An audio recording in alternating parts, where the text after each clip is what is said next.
Amen. Great to see you all this morning. Again, if you're a guest with us, a very special welcome. So glad that you chose to come and spend some of your morning here with us. My name is Kondo. I get to serve as one of the pastors on staff here. And this morning, I have the privilege of continuing the second of a 4-week series of Christmas messages entitled A Bigger and Better Christmas. And man, the heart of this series is really simple. We want to agree with the truth of the Bible by loudly and shamelessly declaring this fact that Jesus Christ is bigger and better than whatever you may be hoping for or running from this season.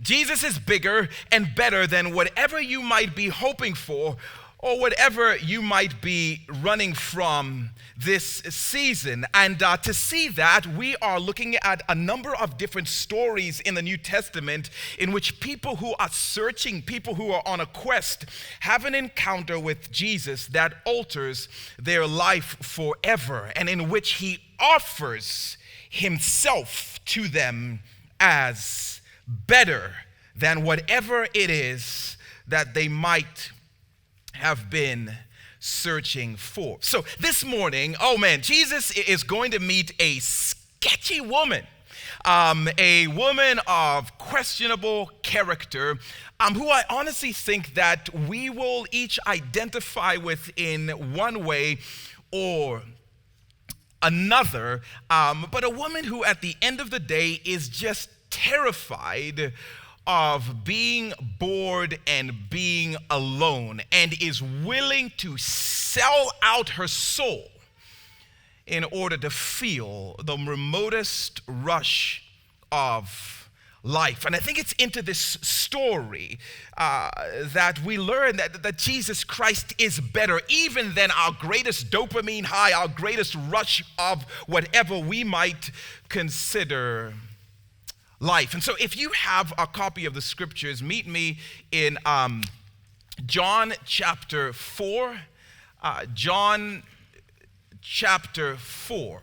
And we are going to start reading at verse 7. But before we do that, let me just give you some quick context. Jesus has been in the region of Judea, an area called Judea. Some people drama broke out. Jesus isn't having that, doesn't want anything to do with it. And so he grabs his crew and they head north to the region of Galilee. And in order to get from Judea to Galilee, Jesus goes through an area called Samaria. While he's there, he takes a much-needed pit stop. It's a 30-mile walk from Judea to Samaria. And in Samaria, he takes a pit stop to rest in a town called Sychar.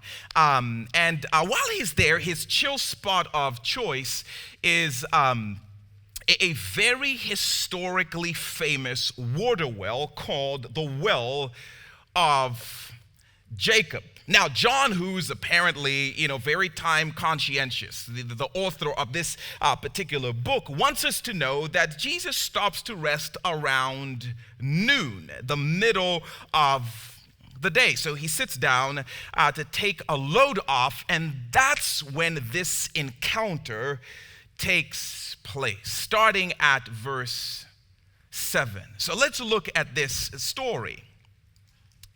It says, when a Samaritan woman came to draw water, Jesus said to her, "Will you give me a drink?" His disciples had gone into the town to buy food. The Samaritan woman said to him, "Well, you're a Jew, and I'm a Samaritan woman. How can you ask me for a drink? For Jews do not associate with Samaritans." So right out of the gate, it's almost as if John, the author of this book, wants us to know this encounter should never have happened. Jesus and this woman should never have acknowledged each other's existence, let alone had a conversation. And he tells us in this parenthetical aside, because the Jews hated the Samaritans. Now, a quick history for us. A number of generations before this, there was a rogue group of Jews who essentially staged a mutiny, and they rebelled against the king, rebelled against the country, and they started their own nation. This sub-nation that they started ended up intermarrying with enemy nations and ended up intermingling their religion with pagan religions. The result of this was a blended race with a blended religion that was called Samaritan. The Jews hated the Samaritans. They were considered national traitors and were often referred to as half-breed dogs. That's not a very nice thing to say. It was said that in times of war, the Jews would rather have died than accepted the help of these Samaritans. No love lost between these two. So any good parent would have raised any good little Jewish boy to understand, no, you cannot go over to that Samaritan's boy's house to play. Matter of fact, if I even hear that you were talking to that Samaritan boy. There was a deep cultural conflict and chasm that dated back generations and generations. Hater history, bad blood. That's why this woman is shocked. I've lived for some 20 some odd years, and I can safely say I have never been acknowledged by a Samaritan man, at least not without the use of deeply offensive, derogatory slurs. Your people don't talk to my people. We're not friends. In fact, you're kind of creeping me out right now. Like, why are we even talking? Why is this conversation happening? This encounter should never have happened. But beyond the cultural conflict between these two groups of people was a matter of cultural convention. Both the Samaritans and the Jews would have agreed on this. A man who would have been considered first-class citizen never spoke to a woman who would have been considered a second-class citizen, especially not in a one-on-one context in a public location like this. This would have been considered culturally controversial. That's why she not only says, I'm a Samaritan. Why are you talking to me? She says, I'm a Samaritan woman. Why on earth are you talking to me right now?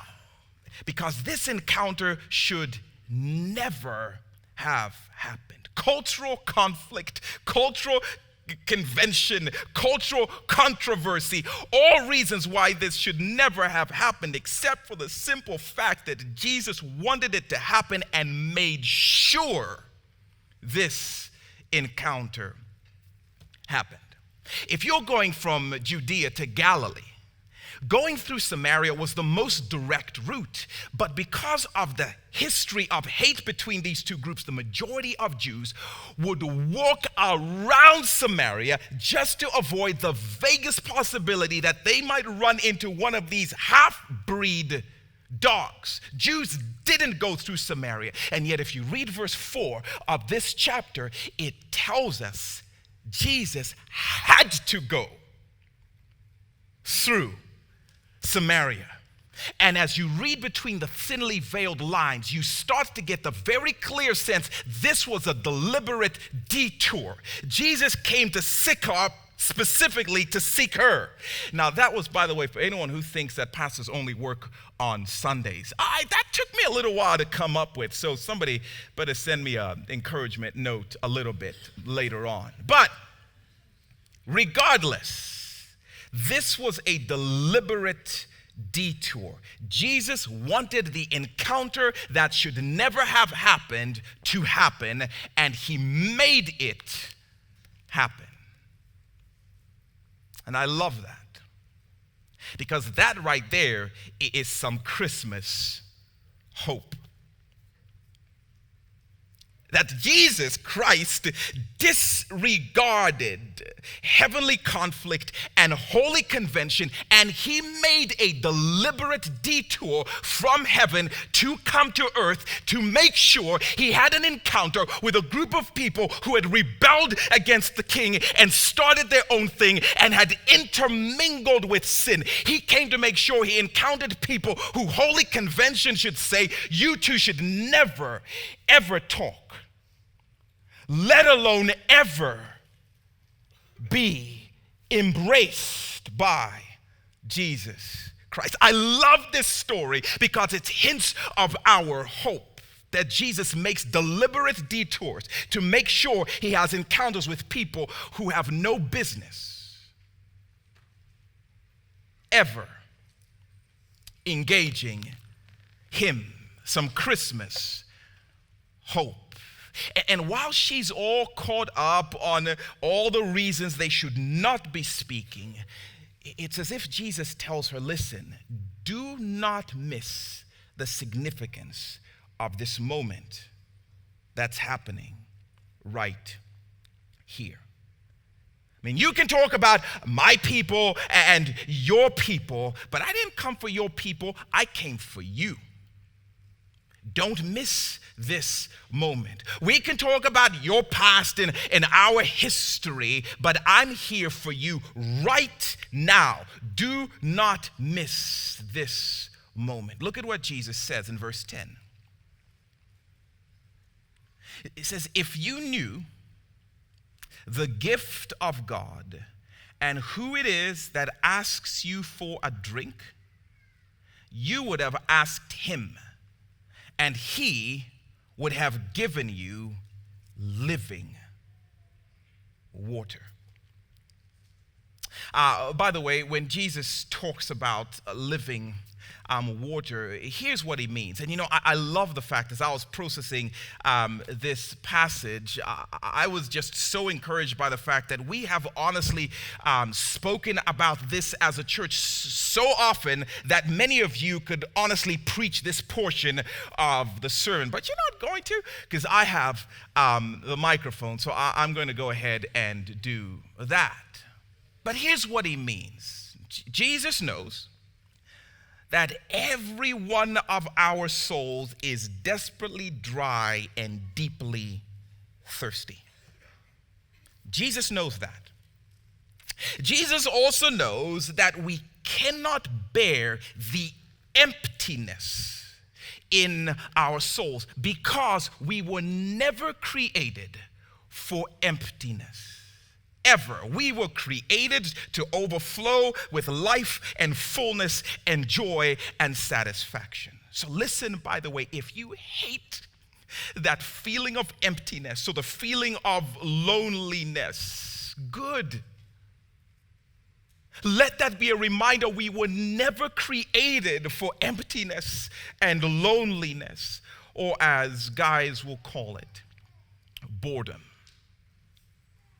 And because our souls were not created for emptiness, Jesus knows that when we feel lonely or we feel empty or we feel bored, we go crazy looking for some kind of a dopamine high of one sort or another. And what we start to do is we start to take trips back and forth to whatever well we believe.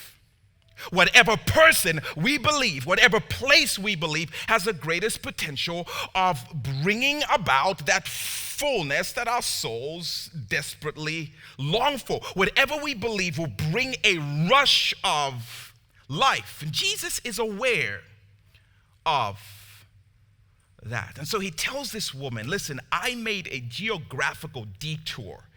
I disregarded some generational conflict and convention so I could come and see you because I deeply want to give you the living water that you were desperately longing for.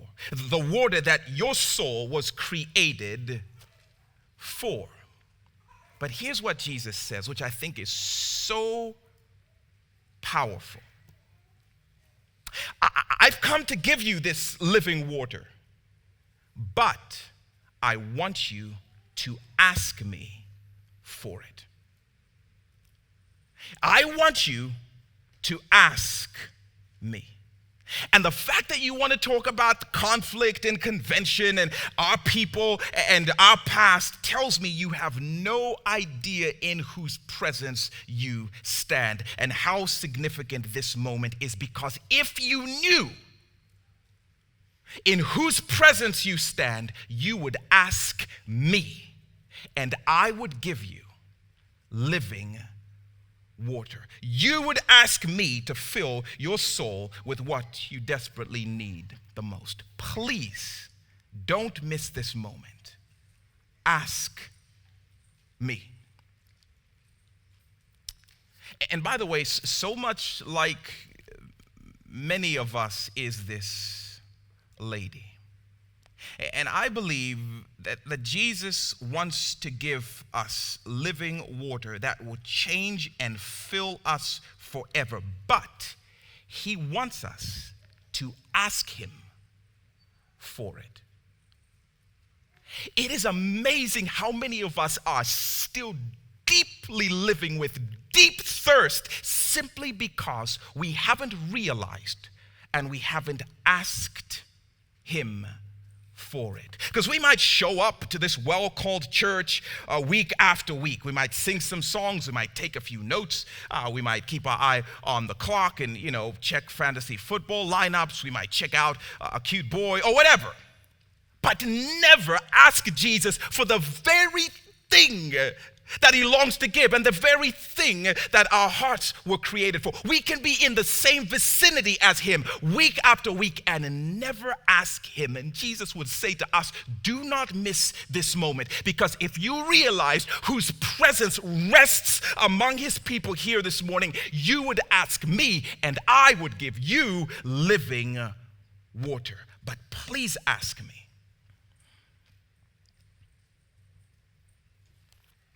Amazing how often we can come so close and never ask him. We might talk about all the drama in the world and the political climate and how we would run the world differently if we were Jesus, but never ask him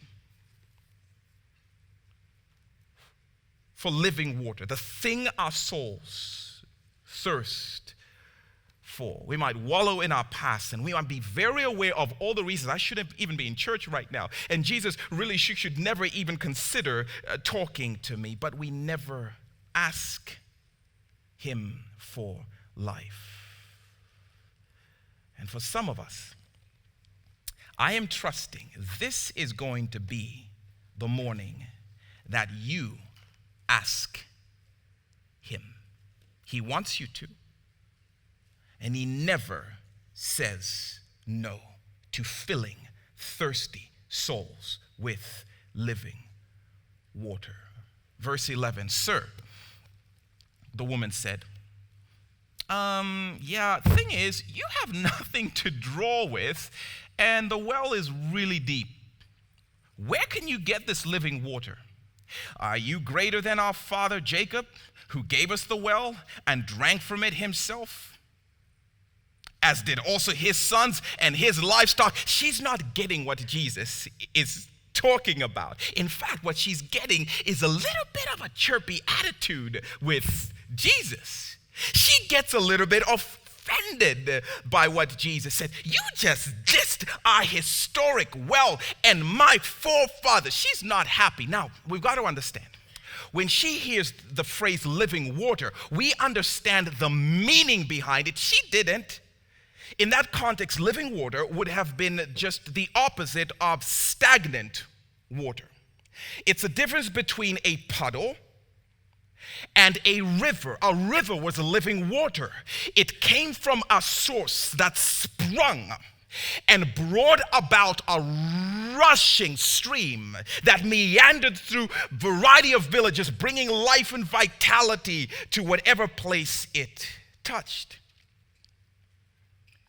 The living water was the idea of a moving body of water that never evaporated, versus just stagnant water that could evaporate and evaporate constantly. What this woman knew was that in the town of Sychar, there was no living water. There was no river. There was no stream. The only source of water was this historic well that her forefathers had built and that they had come to over and over for generations and generations to get water to drink. So now you can understand a little bit why she's a little chirpy with Jesus. She gets an attitude. Psh, are you saying, after all these generations of all my forefathers, that somehow you know a secret river in Sychar that none of the rest of us have ever discovered? Are you even from around here? How dare you come to this place? Are you better than our forefathers? Are you better than our forefathers' animals? She's a little upset with Jesus. So fascinating. She's still missing the moment to ask Jesus for life because she's wrapped up in past patterns. Ridiculous, except so much like us. So much like us. See, we've been looking for soul-satisfying life. Where? The exact same place where my mom looked for it and her mom looked for it. For generations and generations and generations, we've always done it this way. Whenever we felt deep thirst and deep loneliness, we all came to this well. It's what we've always done. And you're telling me somehow Jesus, who shows up from heaven, he's not even from around here, is going to tell us that there's some kind of a river that none of the rest of us have discovered. No thanks. We are going to do what we've always done and run back to the same places we've always run to, just like our forefathers. It's what we do. Because it's what we've always done. You go to school, you get a job, you buy a house, you get in debt, you get a spouse, you have some kids, and your soul is satisfied. It's the American dream. Get on the track. It's what the generations before us have done. And for some of us, we've never even stopped to ask, why am I on this track? Why am I at this well? Well, our forefathers have always done it this way. Duh, Jesus. It's just the way it is. And then we're surprised when we end up with midlife crisis when we realize, oh my goodness, it didn't work. Will you eat away your soul's emptiness? Duh. It's what our family has done for generations. Well, of course, you just buy a bigger one. You just swipe the credit card. It's what we do. Well, of course, you just trade him in for a better looking version of him and hope that it's what we've always done. Well, you just use your body to get affection. It's what we've done. And for many of us, just like this woman, we won't ask Jesus for life because we don't believe he knows something everyone else doesn't. And so we just chase the dream, follow the pattern, do what has always been done. And Jesus is saying, I came to give you life. Please ask me. Why would he say that? Because you've been asking history for too long. You've been asking Hollywood for too long. You've been asking the media for too long. You've been asking Forbes magazine or whatever. And he says, no, ask me. And for some of us, I wonder if today isn't the day when we decisively break up with our past patterns and ask Jesus. Come on, be practical. It's what we do. And I wonder if for some of us, today is the day when we break up with patterns of the past. And Jesus says, listen, nothing against what has always been except this. Look at verse 13. Because again, these things aren't bad. Jesus doesn't indict some of these things, and we'll see this as the story winds down. Jesus says, everyone who drinks this water, comes back to this place, follows in this pattern, will be thirsty again. Your forefather Jacob got thirsty over and over again and had to keep coming back. But whoever drinks the water I give them, ask me, will never thirst. Indeed, the water I give them will become in them a spring of water welling up to eternal life. I'm not dissing your forefathers. I'm just made them myself. In fact, Jacob is my great-great-granddaddy, but we're not even going to talk about that. What I am saying, though, is this well is a puddle. What I offer is a rushing river. This well quickly evaporates. It may quench thirst at a superficial level for a short time, but it will leave you thirsty again. That's why you've had to keep coming back year after year, day after day. I came to offer you a better kind of well. I came to offer you a better kind of water that will never leave you thirsty. And I love what Jesus says, because I will actually put the spring in your soul. And out of that spring will rush rivers that flow to every area of your life, bringing joy and vitality and hope and peace to everything they touch. I'll install a spring in you. What an awesome offer. I just want you to ask me for it. She still doesn't fully get it, but she starts to believe, and she finally asks for it. Look at verse 15.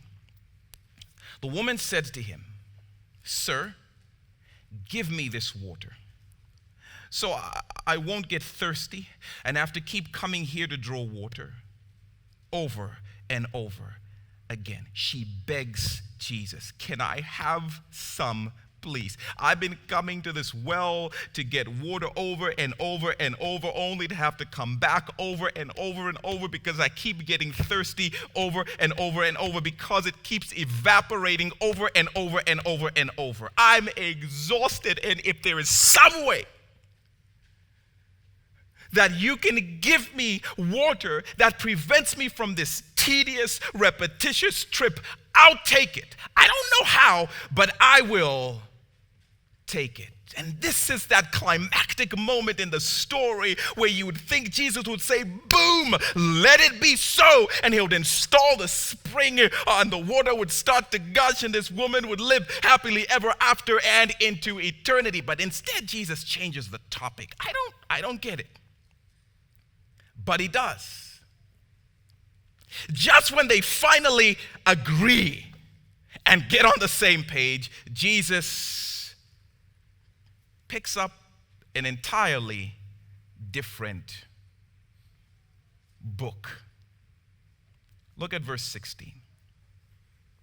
He told her, "Go, call your husband and come back." What? How did we get here? "I have no husband," she replied. Kind of personal and intrusive, but whatever. "I have no husband." Jesus said to her, "You're right when you say you have no husband. The fact is, you've had 5 husbands, and the man you now have is not your husband. What you have said is quite true." They're getting along now, just agreeing about everything. And with that, Jesus' brilliant point comes into view. This is what Jesus has been getting at the whole time. He is not changing the topic. He's not switching channels. He's just getting to the point. "Go and bring your man." It's like, why my man? "Because you have grown to believe that a man is your well. Go and bring your man. Ooh. This trip that you take day after day to come back to the same well that your forefathers came back to day after day. This is just a picture of the way you've been living your life year after year after year. Whenever you experience any semblance of thirst, any semblance of loneliness, any semblance of emptiness, you have rushed to the well of the next man, hoping that a moment of snuggling or pleasure or whatever is going to finally bring about the fullness that you long for. So relationship after relationship after relationship, you've been coming back year after year after year. In fact, you've had 5 husbands, and the guy you're shacking up with now is not your husband. Jesus is exposing the pattern of her life. He's exposing the well of her heart. What you do physically here with this well is what you've been doing emotionally with these men over and over and over again. And I want you to go home and bring me your well. I want to give you living water, but first go home and bring me your puddle. The next infatuation that's going to inevitably evaporate and leave you emptier than you were before, bring that to me. That's what Jesus is asking her.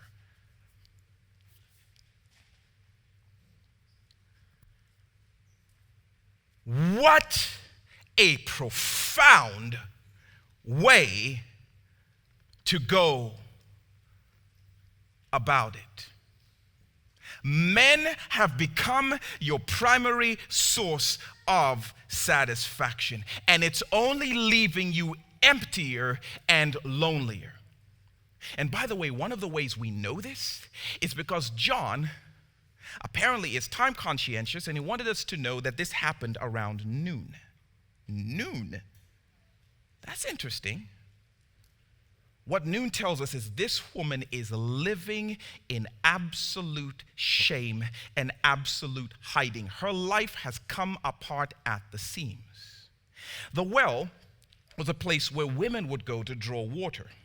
So what it ended up becoming was this community gathering place where women would come and they would connect with women and they would talk and they would catch up and they would just bond and have a great time. It was this beautiful place for connection. But typically, you would draw water in the morning or in the evening. No one ever drew water in the middle of the day under the merciless sun in the Mediterranean area.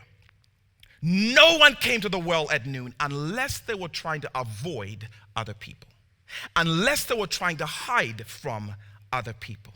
And this woman would rather have taken the beating from the sun than the beating from the eyes of women. She had a reputation. She had lost relationships. She was a suspect character, living in shame and living in hiding. By the way, I love that that's where Jesus goes to meet her. In the place of her hiding, in the place of her secrecy, to offer her life. I bet you she was shocked on 50,000 levels. No one has talked to me, period. Not even the Samaritans talk to me anymore. And now you're talking to me. And for some of us, that's where we are. Patterns, places, wells we've run to that have left our lives a mess. What is standing in the way of your soul's fullness? It's not the pail in your hand. It's that punk at your house. Jesus didn't say punk, by the way. I did. That's my word, just so we are very clear on that. The pleasure of a man has become your well. Go bring your man. Until you give up that well, you can't have this one. But it's your choice. And I'm convinced Jesus is saying the same thing to us this morning. Go bring your well. Give up your source. Bring it to me. Whatever it is that you run to and depend on for the greatest rush of life, I want that. Bring it to me. I love this picture. Jesus, the source, is sitting by this well, this source. And in this picture, he's saying, bring your source. You are going to have to choose which your source is, but it can't be me and anything else. So bring whatever you've been depending on to me.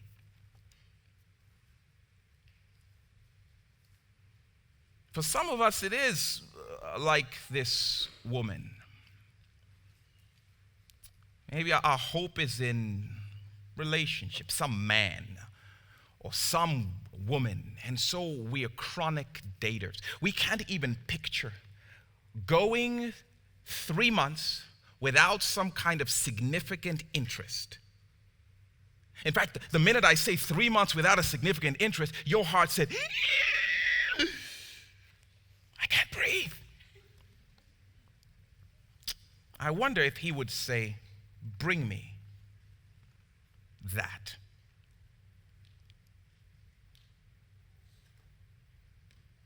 We trade one relationship for the next in hopes that the next one will finally do it. And like this woman, we just go back over and over to the same well, the same way generations have done it, the same way Hollywood does it, the same way. And Jesus would say, bring it to me. And I don't know what that looks like. For some of us, that might look like just saying, I'm making a 90-day commitment to just leave all this relationship chasing and stuff alone so I can ask him to be my source. For some of us, it's pornography. That's our well. It's where we go over and over whenever we feel empty, whenever we feel alone. It's where we experience the greatest sense of fullness, but then it fades. And so we need to go back over and over again. While the whole time it destroys us and leaves us more ashamed and keeps us in the noonday sun of hiding from other people, and it pulls us away from community and connection with others. And I think Jesus is saying, bring that to me. And I think that could look a variety of different ways. It could look like telling someone, maybe for the first time, or maybe telling someone again, so that it's not a private well. There's so much power in secrecy and privacy. Maybe by removing internet access except where you need it, which involves inviting other people so they can help you decipher what those places. I think I need it here, I need it here, I need it at my house. No, you might need other people to know so they can come alongside and help. And maybe it's social porn, sexting, or Snapchatting inappropriately. And you might need to close the account. You might need to hand the passwords over to your parents. You might need to tell someone. Whatever. This cannot be a half-hearted thing. This is a bring it to me, because you are either going to depend on that as your well or this as your well. And Jesus is saying, bring me the puddle. Let me upgrade to a river. But bring me the puddle. Give up the source. And for some of us, it's social media. It's we depend on it to feel alive or to feel affirmed or to get whatever our souls need. And we can't drive from one location to another location without checking in on social media. You don't even remember how to go potty without social media. And if that's you, you know. Like, man, that's true. Instapotty. Nothing wrong with social media, but it's become your well. It's become the thing you have to keep running back to. And Jesus says, bring it to me. It'll keep you thirsty and thirstier and thirsty and thirsty. And the funny thing about thirsty and thirstier is the intervals between drinks start to become shorter and shorter and shorter. Now I have to sleep with my phone. I think I just outed somebody. I don't know who, but man. For some of us, it's a fantasy world. It may be books. It may be TV. It's the place where we go when we feel lonely. And what we do is we escape into those places and pretend to be someone else. And oftentimes we pretend to be with someone else. Oh man, and I'll tell you what's so fascinating. If we had time to talk about this, we totally would. Because some of these wells are so acceptable in the church. The thing is, they're not to Jesus. It doesn't matter what the source is if it's not him. But for some of us, that's what it is. We're addicted to certain TV shows. And believe it or not, the reason you watch The Bachelor is because you are trying to somehow develop some vicarious relationship to that guy. Or it is a character in a show that you've actually developed a relationship with. When you tune in, it's not because you like the plot. It's because you and McDreamy have a thing. I don't even know if McDreamy's still a thing, but that becomes your well. And you can binge for hours, and there's nothing wrong with a show, but for you, it's become the place you go as a first source of satisfaction. And Jesus would say, bring it to me. Could be food. It could be family.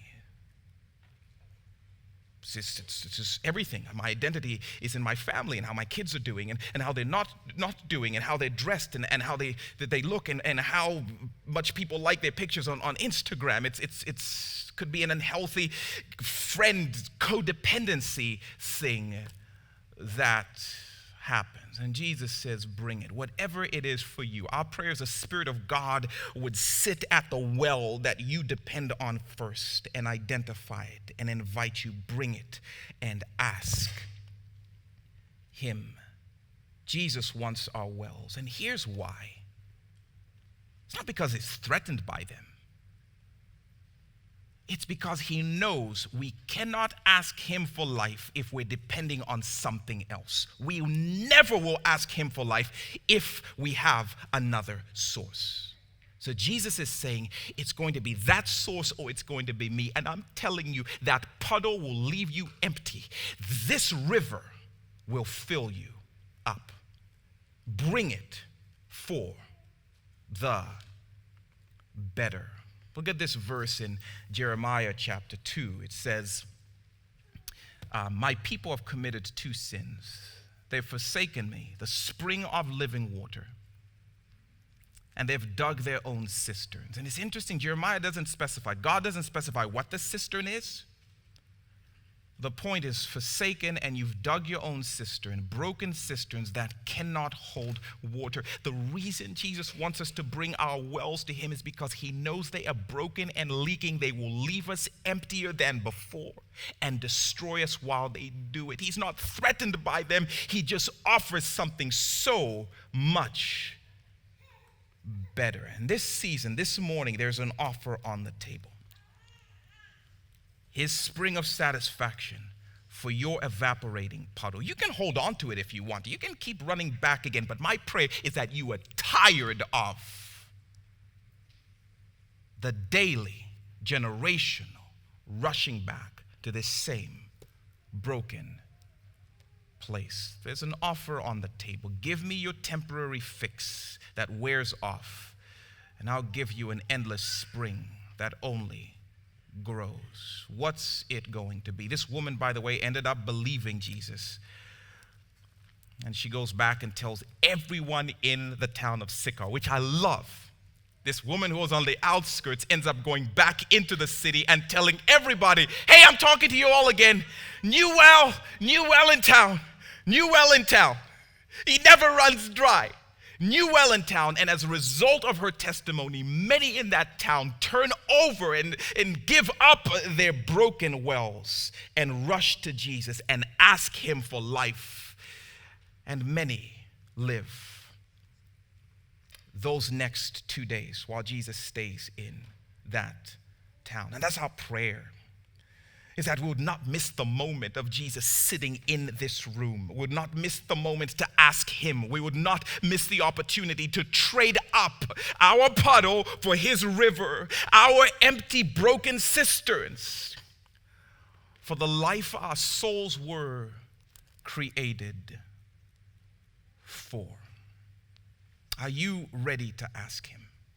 Do you need to, maybe for the first time, or maybe again, ask him for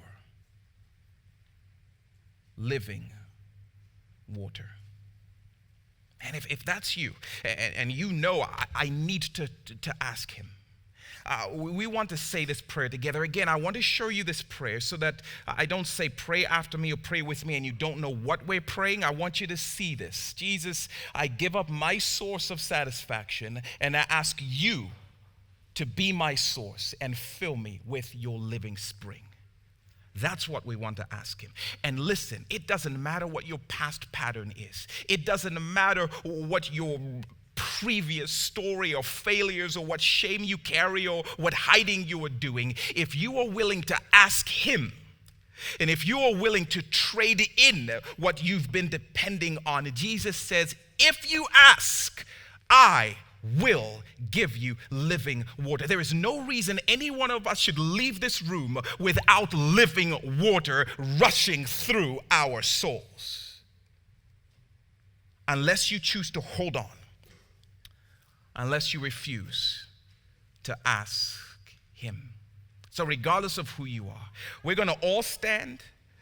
No pressure, but if you feel I'm ready to pray this prayer, I would invite you, pray it out loud with me. This is a scary prayer for me to pray. But one, I don't want to miss the opportunity to pray none the less. So why don't we stand together and say this prayer? No pressure. But if you feel in faith you can pray this, then let's do this together out loud. Let's pray. Jesus, I give up my source of satisfaction and ask you to be my source and fill me with your living spring. Amen.